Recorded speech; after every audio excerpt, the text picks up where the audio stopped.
Blouse பேட்டர்ன்ல front pattern எப்படி போடுறது, டாட் எப்படி கால்குலேட் பண்றது, ஃப்ரண்ட் பேட்டர்னையும் பேக் பேட்டர்னையும் எப்படி அட்டாச் பண்றது அப்படின்றத பார்த்தோம். இன்னைக்கு வேஸ்ட் பெல்ட், அதாவது பட்டி பீஸ் எப்படி நம்ம மெஷர் பண்றது அப்படின்றத இந்த வீடியோல பார்க்கலாம். பிளவுஸோட ஃப்ரண்ட் பேட்டர்ன் எப்படி போடுறதுன்னு பார்த்தோம். இப்போ பட்டி எப்படி போடுறது, அதாவது வெயிஸ்ட் பெல்ட் எப்படி போடுறதுன்றது பார்க்கலாம். வெயிஸ்ட் பெல்ட்டை பொறுத்து தான் ஒரு பிளவுஸ் வந்து நமக்கு ஃபிட்டாக நிற்கிறதுக்கு. வெயிஸ்ட் பெல்ட் வந்து நீங்கள் அதிகமாக கொடுக்கக்கூடாது, 2 to 2.5 inches தான் கொடுக்கணும்.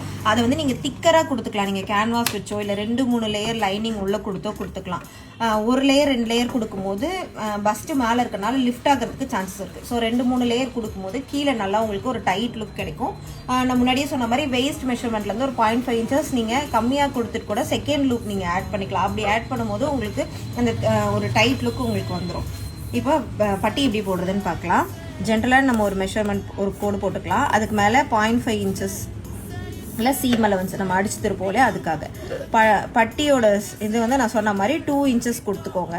2 inches கொடுத்துட்டு அதை தைக்கிறதுக்கு சீம் அலவன்ஸ் நான் 0.5 inches கொடுத்துக்கிறேன். இப்போ நான் 4 லைன் கொடுத்துருக்கேன். இது 0.5 inches சீம் அலவன்ஸ், இது 0.5 inches சீம் அலவன்ஸ், இது பட்டி 2 inches. நான் வந்து 2 inches பட்டி கொடுக்குறேன்.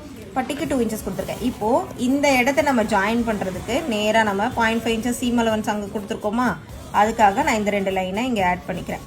இப்போது இங்கே நான் 1.5 inches மேலே தூக்கியிருக்கேன்.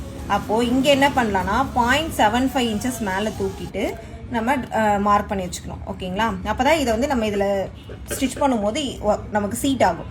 அதுக்கப்புறம் இங்கேக்கும் இருக்க டிஸ்டன்ஸ் என்னன்றதை மெஷர் பண்ணிக்கோங்க.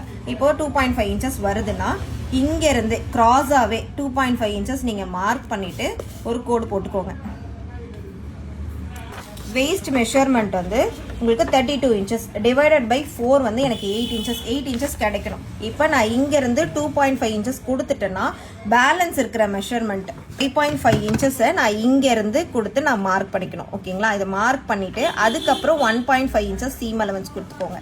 இங்கே கீழே கொடுக்கும்போது இந்த கிராஸ் மெஷர்மெண்ட்டில் கொஞ்சம் நமக்கு எக்ஸஸ் வேல்யூ தான் கிடைக்கும். இங்கே நீங்கள் கீழே கொடுக்கும்போது 8 inches நமக்கு கொஞ்சம் லைட்டாக தள்ளி வரும். அதுக்கப்புறம் இங்கே 1.5 inches சீம் அலவன்ஸ் வரும். நீங்கள் உங்களுக்கு நேராக வந்ததுனாலும் ஓகே. அதுக்கப்புறம் நம்ம சீம் அலவன்ஸ் ஆட் பண்ணிக்கலாம். இப்போது பட்டி நீங்கள் எடுக்கும்போது கொஞ்சம் எக்ஸஸ் கிளாத்தே எடுத்துக்கோங்க. ஸ்டிச் பண்ணதுக்கப்புறமா கூட நம்ம எக்ஸஸாக இருக்கிறத ட்ரிம் பண்ணி எடுத்துக்கலாம். இப்போது இது இங்கேருந்து நீங்கள் இப்படி சீம் அலவன்ஸில் ஸ்டிச் பண்ணிங்கன்னா உங்களுக்கு பட்டி வந்து இங்கே இப்படி சீட் ஆகும். நாளைக்கு ஸ்லீவ் எப்படி போடுறதுன்றதை பார்க்கலாம்.